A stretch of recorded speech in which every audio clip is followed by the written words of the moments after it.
أعوذ بالله من الشيطان الرجيم بسم الله الرحمن الرحيم وإسماعيل وإدريس وذا الكفل كل من الصابرين وأدخلناهم في رحمتنا إنهم من الصالحين صدق الله العظيم. سورۃ الانبیاء کی 2 آیتوں کی تلاوت کی گئی ہے.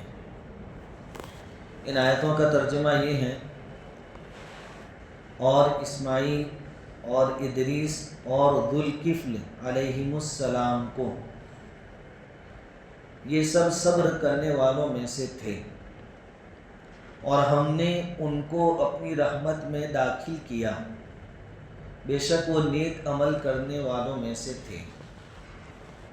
سورۃ الانبیاء میں انبیاء کرام علیہم الصلاۃ والتسلیم کا تذکرہ، اس کا سلسلہ شروع ہے. آج جو 2 آیتیں تلاوت کی گئی اس میں اسماعیل علیہ السلام، ادریس علیہ السلام اور ایک اور شخصیت ہے ذوالکفل علیہ السلام کے بارے میں ذکر ہے.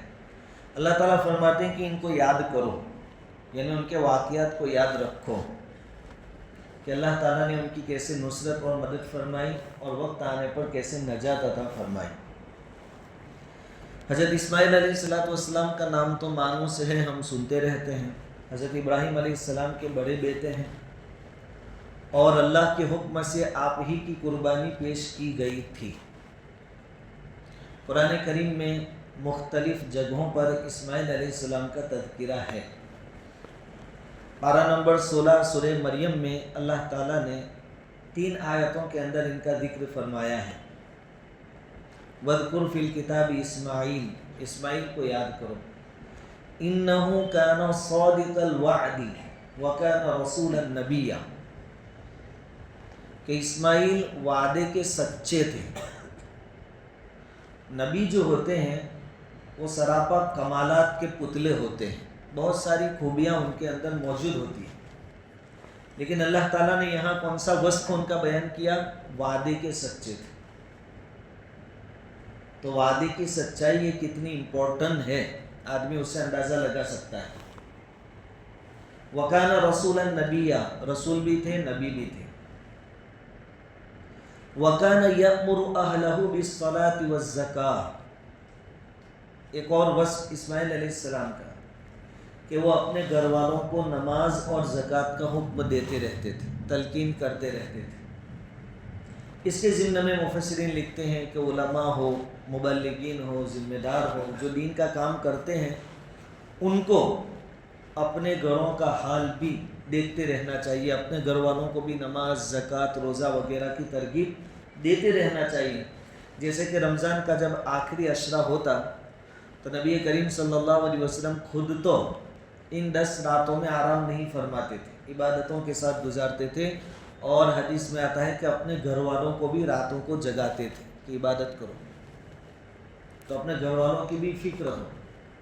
وَكَانَ يَأْمُرُ أَهْلَهُ بِالصَّلَاةِ وَالزَّكَاةِ وَكَانَ عِندَ رَبِّهِ مَرْضِيًّا، اور ان کا ایک اللہ کے نزدیک مرتبہ تھا. اس کے بعد دوسرے نمبر پر حضرت ادریس علیہ السلام کا ذکر ہے. ادریس علیہ السلام کے بارے میں کہا گیا کہ سب سے پہلے دنیا میں انسان اور نبی آدم علیہ السلام، پوری انسانوں کی نسل وہاں سے چلی آدم علیہ السلام سے. آدم علیہ السلام کے بعد آپ کے بیٹے حضرت شیس علیہ السلام کو نبوت دی گئی. دوسرے نمبر پر حضرت شیس علیہ السلام، اور شیس علیہ السلام کے بعد نبوت کا نمبر ہے ادریس علیہ السلام کا. یہ بھی بڑے نبیوں میں سے ہیں، ذلیل القدر انبیاء میں ان کا بھی شمار ہوتا ہے.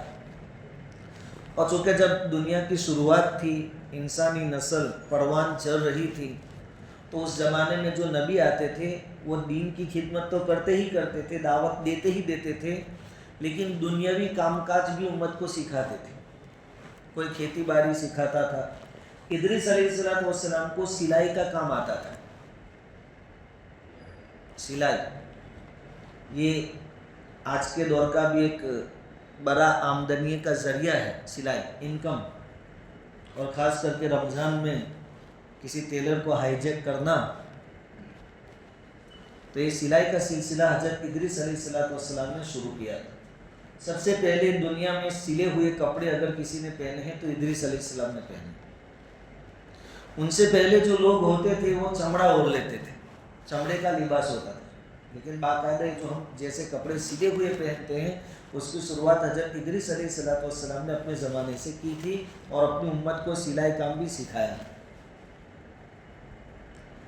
یہ بھی بڑے درجے کے نبی تھے. ان کا تذکرہ بھی قرآن میں چند مقامات پر ہے. تیسرے نمبر پر ایک نام ذکر کیا ہے ذو الکفل. یہ نام ہے ذو الکفل. اس کا ترجمہ ہوتا ہے عہد و پیمان کو پورا کرنے والا. وعدہ کیا ہو, عہد کیا ہو, اس کو پورا کرنے والا, ذمہ داری نبھانے والا. اب یہ جو شخصیت ہے ذو الکفل, ان کے بارے میں علماء میں اختلاف ہے کہ یہ نبی تھے یا پھر ولی تھے. بعض مفسرین کہتے ہیں کہ نبی تھے, اور اس کی دلیل کیا کہ یہاں جن لوگوں کے ساتھ آپ کا ذکر ہوا, اسماعیل اور ادریس, وہ دونوں نبی تھے. تو ان کے ساتھ ذکر ہوا تو یہ بھی کیا ہوں گے, نبی ہوں گے. اور بعض لوگ کہتے ہیں کہ ایسا ضروری نہیں ہے, بعض مفسرین, کہ نبی کے ساتھ ذکر ہو تو وہ نبی ہی ہو. ایسی بات نہیں ہے, بلکہ یہ ایک اللہ کے بہت بڑے ولی تھے, نبی نہیں تھے. ذو الکفل. دراصل ہوا یہ تھا کہ ان کے زمانے میں حضرت یسع علیہ السلام ایک نبی گزرے. یسع وہ اللہ کے نبی تھے اس زمانے میں. ذو الکفل ان کے زمانے میں تھے, نبی ہے یسع علیہ السلام. حضرت یسع علیہ السلام جب بڑھاپے کی عمر کو پہنچے, بوڑھے ہو گئے, اور بڑھاپا اپنے ساتھ کمزوری کو لاتا ہے,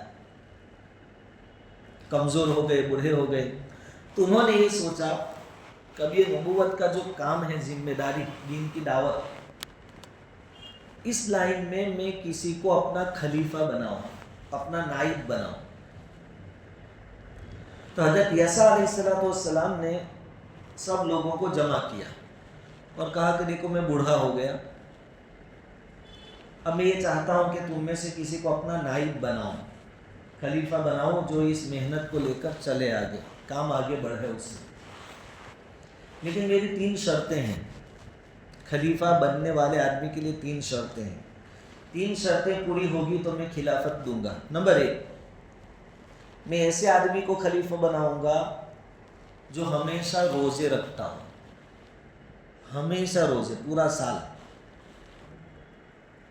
کبھی روزہ نہ چھوڑتا ہوں. ایک شرط یہ. دوسری شرط یہ ہے کہ ہمیشہ رات کو عبادت کرتا ہوں, پوری رات عبادت میں گزارے.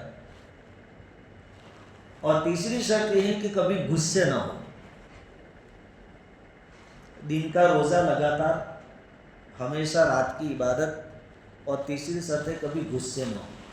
یہ 3 شرطیں جس کے اندر پائی جائے گی میں اس کو اپنا خلیفہ نائب بناؤں گا. مجمع میں سے ایک آدمی کھڑا ہوا, کہا کہ یہ تینوں شرطیں میرے اندر پائی جاتی ہیں. جب اس آدمی کو دیکھا گیا تو اس کا کوئی چرچا یا مشہور آدمی نہیں تھا, تھا بستی کا, لیکن اتنا عبادت گزار ہے ایسا کسی کو پتا نہیں تھا. لوگ اس کو معمولی آدمی سمجھے, اور حضرت یسع علیہ السلام نے بھی یوں سمجھ کر کہ شاید غلط بولتا ہو, کیونکہ کبھی ایسا چرچا, ہمیشہ روزہ رکھتا ہو, رات بھر عبادت کرتا ہو, تو اس کا چرچا ہوتا ہے. دھیان رکھنے والے سب دھیان رکھتے کہ بھائی مول صاحب کے گھر رات کو تہجد کے وقت لائٹ سلگتی نہیں سلگتی, سب پتہ ہوتا کہ مول صاحب آج وہ تھا نہیں تو لائٹ نہیں سرے, جو بھی نیتیں ہیں ان کی, لیکن سب مارک کرتے ہیں ملک. تب وہ رات بھر عبادت کرتے ہوتے اور دن بھر روزے رکھتے ہوتے اور کبھی غصے نہ ہوتے ہوتے, تو لوگوں کو معلوم تو ہوتا لیکن کسی کو معلوم نہیں تھا. تو حضرت یسع علیہ السلام نے ان کی بات پر دھیان نہیں دیا, اور مجلس برخاست ہو گئی, اور کسی نے دعوے داری کی بھی نہیں کہ یہ تینوں شرطیں ہمارے اندر پائی جاتی ہیں. مجلس پوری ہو گئی, کوئی فیصلہ نہیں ہوا. تھوڑی مدت کے بعد واپس جمع کیا حضرت یسع علیہ السلام نے, جو نبی تھے, اور کہا کہ بھائی میں اپنا خلیفہ کسی کو بنانا چاہتا ہوں.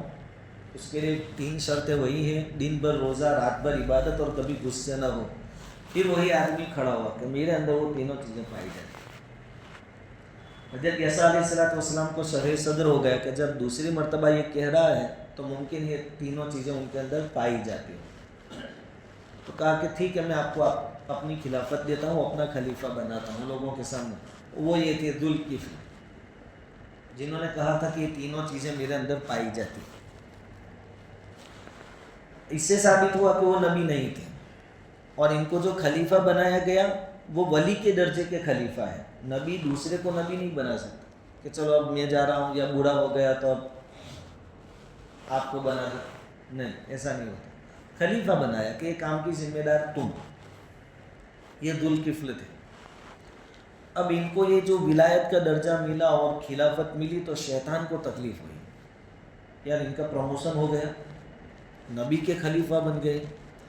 تو تفسیر میں لکھا ہے معارف القرآن میں، مفتی صفی صاحب نے ابن کثیر کے حوالے سے نقل کیا ہے کہ شیطان نے اپنے چیلوں کو جمع کیا، اس نے مجلس لگائی اور کہا کہ بھائی تم جاؤ اور ذوالکفل کا جو پروموشن ہوا ہے کسی بھی طرح خلافت کا درجہ اس سے چھین لیا جائے، ایسا کوئی کام کرو، اس کو غصہ دلا دو، کیونکہ نبی نے تو شرط لگائی تھی کہ غصہ نہ کرتا، اگر وہ غصہ کرے گا تو ہم نبی کو جا کر شکایت کریں گے کہ یہ تو بولتا تھا کہ میں غصے کبھی نہیں ہوتا اور یہ تو غصے ہو گیا، تو اس نے جھوٹ بول کر خلافت لی ہے، خلافت واپس لے لو۔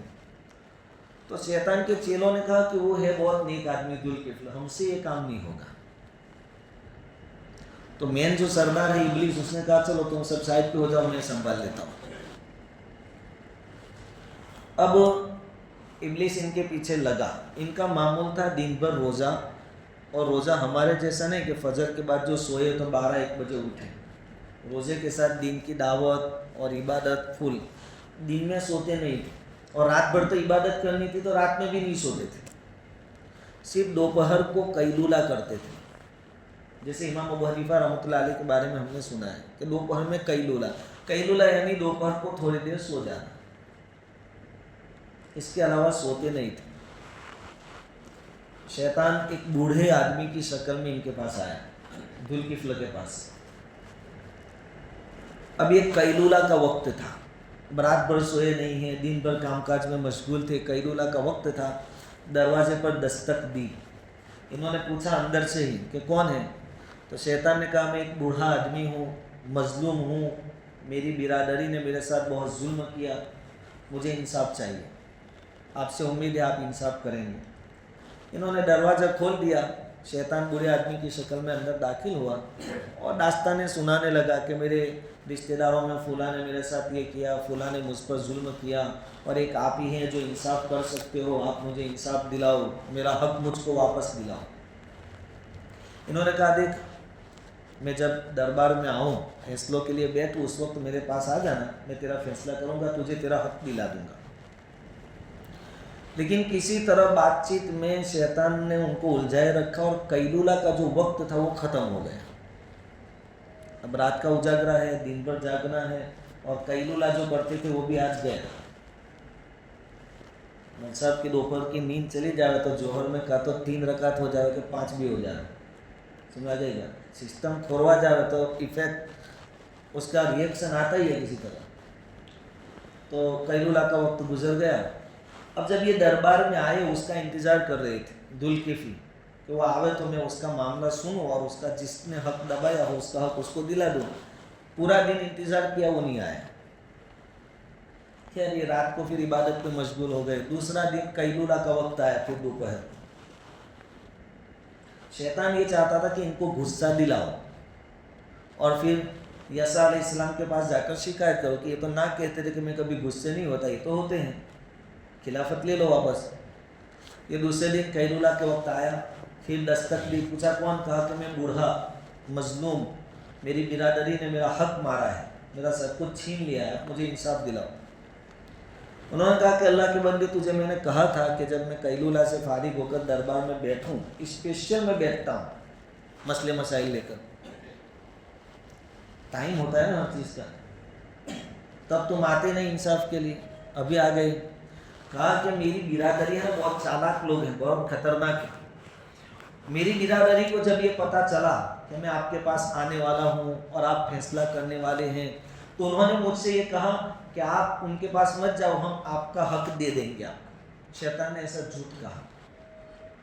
کہ تم میری برادری نے مجھ سے کہا کہ تم بادشاہ کے پاس مت جاؤ، ذوالکفل کے پاس مت جاؤ، ہم تم کو تمہارا حق دے دیں گے. لیکن جیسے آپ کی مجلس ختم ہوئی اور آپ آ گئے تو انہوں نے پھر دینے سے انکار کر دیا کہ نہیں دینا ہے. یہ پورا جھوٹ تھا شیطان کی طرف.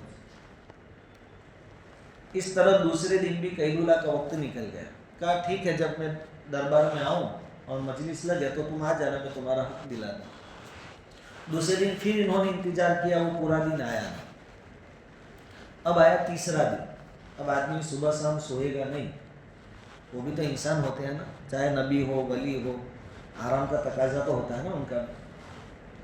تیسرا دن جب قیلولہ کا وقت آیا تو یہ جو ذوالکفل تھی انہوں نے اپنے دربان سے کہا کہ یہاں پہرا لگا دو، کوئی بھی یہاں آنا نہیں چاہیے، 2 دن سے نیند ملی نہیں، مجھے آرام کا تقاضا ہے، کوئی بھی دروازے تک پہنچنا نہیں چاہیے.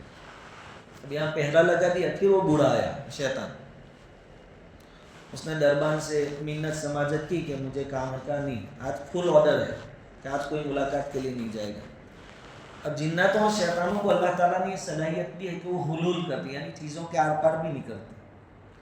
شیطان کہاں سے داخل ہوا گھر میں؟ جو روشندان ہوتا ہے، روشنی کے لیے جو کھڑکی یا سوراخ رکھا جاتا ہے گھر میں، وہ کھلا تھا، وہاں سے داخل ہوا گھر کے. اور اب کے بعد گھر کے اندر جا کر دروازہ کھڑکتا ہے، ان کے پاس جا کر. انہوں نے دیکھا کہ دروازہ بند ہے، میرا آرڈر تھا، دروازہ کھولا نہیں گیا، یہ اندر آیا کیسے؟ تو ذوالکفل نے پوچھا سچ بتا دے تو ہے کون؟ اس نے کہا کہ میں شیطان ہوں، اور آپ کو جو خلافت ملی اس سے مجھے حسد ہے. میں نے بہت کوشش کر لی کہ آپ کو 3 میں سے کسی ایک شرط میں ہٹا دوں، یا تو آپ کو نیند نہ ملے اس لیے آپ رات کی عبادت سے ہٹ جاؤ، یا خلل واقع ہونے کی وجہ سے، ڈسٹرب ہونے کی وجہ سے دن کا روزہ آپ کا چھوٹ جاوے، یا کم سے کم آپ اس معاملے میں غصے ہو جائے. اتنی محنت کی لیکن آپ نے مجھے شکست دی، آپ نے آج بھی غصہ نہیں کیا، تیسرے دن بھی غصہ نہیں کیا. اس طریقے سے ان کی جو خلافت تھی وہ باقی رہی اور شیطان اپنی چال کے اندر کیا رہا؟ ناکام رہا. تو بڑے درجے کے لیے بھی صلاحیت چاہیے، کچھ شرائط ہوتی ہے وہ ان کے اندر پائی جاتی ہے. تو اس پوری تفصیل سے معلوم ہوتا ہے کہ نبی نہیں تھے بلکہ ولی تھے، اونچے درجے کے نبی نے، وقت کے نبی نے ان کو اپنا خلیفہ بنایا تھا. اور احادیث کے اندر ایک روایت اور آتی ہے، اس کے اندر بھی ایک آدمی کا تذکرہ ہے اور اس کا نام ہے کفل. یہاں نام ہے ذوالکفل اور وہاں نام ہے صرف کفل. ان کا بھی واقعہ ہے. مسند احمد کے اندر روایت ہے، حضرت عبداللہ ابن عمر رضی اللہ تعالیٰ عنہ فرماتے ہیں کہ میں نے حضور سے ایک حدیث سنی ہے، اور 1-2 بار نہیں 7 مرتبہ سنی ہے. اب حضور سے 7 مرتبہ کوئی چیز سنی جائے تو کتنی پکی ہو جائے. کہا کہ حضور صلی اللہ علیہ وسلم نے ارشاد فرمایا کہ بنی اسرائیل کے اندر ایک آدمی تھا، اس کا نام تھا کفل، اور ہم جس کی بات کریں وہ ہے ذوالکفل، وہ الگ. لیکن یہ کہتے ہیں کہ حضور نے فرمایا اس کا نام کفل تھا اور برا آدمی تھا، کوئی برائی ایسی نہیں تھی جو اس کے اندر نہ پائی جاتی. ایک مرتبہ ایک عورت اس کے پاس آئی اور اپنی کچھ مجبوری بیان کی کہ بھائی گھر پہ کھانے پینے کے واسطے کچھ نہیں ہے، یہ تقاضا ہے وہ تقاضا ہے. اس نے کہا کہ میں تیری مدد کر دیتا ہوں ایک شرط پر کہ میں تیرے ساتھ زنا کاری کروں گا. عورت انتہائی مجبور تھی. اس نے ہاں کہہ دیا. 7 دینار میں معاملہ طے ہوا کہ میں تجھے 7 دینار دوں گا، اس کے بدلے میں زنا کاری کروں گا. عورت کتنی مجبور ہو گیا آپ اندازہ لگائیے. اس نے ہاں کہہ دیا. خیر عورت جب اس کے پاس آئی، یہ الفاظ حدیث کے کہ وہ زنا کاری کی پوزیشن میں بیٹھ گیا، عورت کے سامنے پوزیشن میں بیٹھ گیا. اب عورت بالکل کانپنے لگی اور رونے لگی، اس پر لرزہ طاری ہو گیا. تو وہ جو کفل نام کا آدمی تھا اس نے کہا کہ اللہ کی بندی میں نے تجھے کوئی مجبور تو کیا نہیں، ہمارا تو سودا طے ہوا تھا اور تو اپنی خوشی سے آئی ہے، میں نے کہیں ظلم تھوڑی کیا ہے، تیری جان لینے کا تھوڑی دھمکی تھوڑی دی، اب یہ کانپتی کہیں کو ہے. اس عورت نے کہا کہ زندگی میں کبھی یہ کام میں نے نہیں کیا ہے، زنا کاری کا کام کبھی میں نے نہیں کیا ہے، یہ مجبوری کی وجہ سے آج، اور یہ پہلی مرتبہ یہ گناہ مجھ سے ہوگا، اس نے میرے اوپر اللہ کا خوف طاری ہے. بس یہ سننا تھا کہ وہ پیچھے ہٹ گیا کفل. اور اس نے کہا کہ جا، آج میں بھی زبان دیتا ہوں کہ آج سے میں کبھی یہ غلط کام نہیں کروں گا. دیکھو اللہ تعالیٰ جب نوازتے ہیں تو کچھ بہانے ہو جاتے ہیں. آج کے بعد یہ غلط کام میں نہیں کروں گا. ابھی اس نے نیت کی اور اسی رات میں اس کا انتقال ہو گیا. کفل کا یعنی مرا توبہ کے ساتھ، پکے ارادے کے ساتھ. کے کے بعد جب انتقال ہوا تو دوسرے دن اس کے دروازے پر گیب سے لکھا ہوا تھا کہ غفر اللہ للکفل، اللہ تعالیٰ نے کفل کی مغفرت کر. صرف اس نے نیت کی کہ آج کے بعد اب یہ غلط کام نہیں کروں گا، کسی کی مجبوری کا فائدہ نہیں اٹھاؤں گا، اللہ کو ناراض نہیں کروں گا. اسی رات اس کا انتقال بھی ہو گیا. ہمیں جو ٹینشن آتا ہے نا کہ ہم یہ گناہ سے توبہ تو کر لیں لیکن گناہ پھر ہو جائے گا. تو یہ بھی تو ہو سکتا ہے کہ آج توبہ کی اور اسی رات موت لکھی ہو، جیسے اس کے معاملے میں ہوا، اور وہ گناہ پھر سے کرنے کا موقع ہی نہ ملے. اور جب ہم اللہ کے دربار میں حاضر ہو تو توبہ کے ساتھ کہ ہمارا تو پکا ارادہ تھا ہم گناہ نہیں کریں گے. اس لیے ڈر نکال دینے کا توبہ کرتے وقت، کیا توبہ کرتے ہیں پھر گناہ ہو جائے گا تو جھوٹ ہو جائے گا، ایسی کوئی بات نہیں ہے. توبہ کے وقت بالکل پکی توبہ کر لیں، بعد میں ہو جائے واپس توبہ کروں. خیر اس طرح مختلف ہے، لیکن مفسرین کہتے ہیں کہ دونوں آدمی الگ الگ ہیں. اس آیت میں جس کا تذکرہ ہے وہ حضرت عیسیٰ علیہ السلام کے زمانے کے آدمی ہیں اور ان کو خلیفہ اور نائب بنایا گیا تھا. اللہ تعالیٰ فرماتے ہیں کل من الصابرین، یہ تینوں جن کا ذکر کیا گیا اسماعیل، ادریس اور ذوالکفل علیہ السلام، یہ تینوں صبر کرنے والوں میں سے تھے. وَأَدْخَلْنَاهُمْ فِي رَحْمَتِنَا، اور ہم نے ان سب کو اپنی رحمت میں داخل کیا. اِنَّهُمْ مِنَ الصَّالِحِينَ، بے شک وہ نیک عمل کرنے والوں میں سے تھے. تو خلاصہ یہ نکلا کہ جو بھی صالح ہوگا، نیک عمل کرنے والا ہوگا، اللہ تعالیٰ ان کو اپنی رحمت میں داخل کرے گا. اور ہمیں چاہیے کیا؟ یہی تو ہماری زندگی کا مقصد ہونا چاہیے کہ اللہ تعالیٰ کی رحمت میں ہم داخل ہو جائیں. اس کے لیے کیا چاہیے؟ صالح بنو، نیک بنو. بس اللہ رب العزت ہم سب کو صالحین کی جماعت میں داخل فرمائے. درست شریف.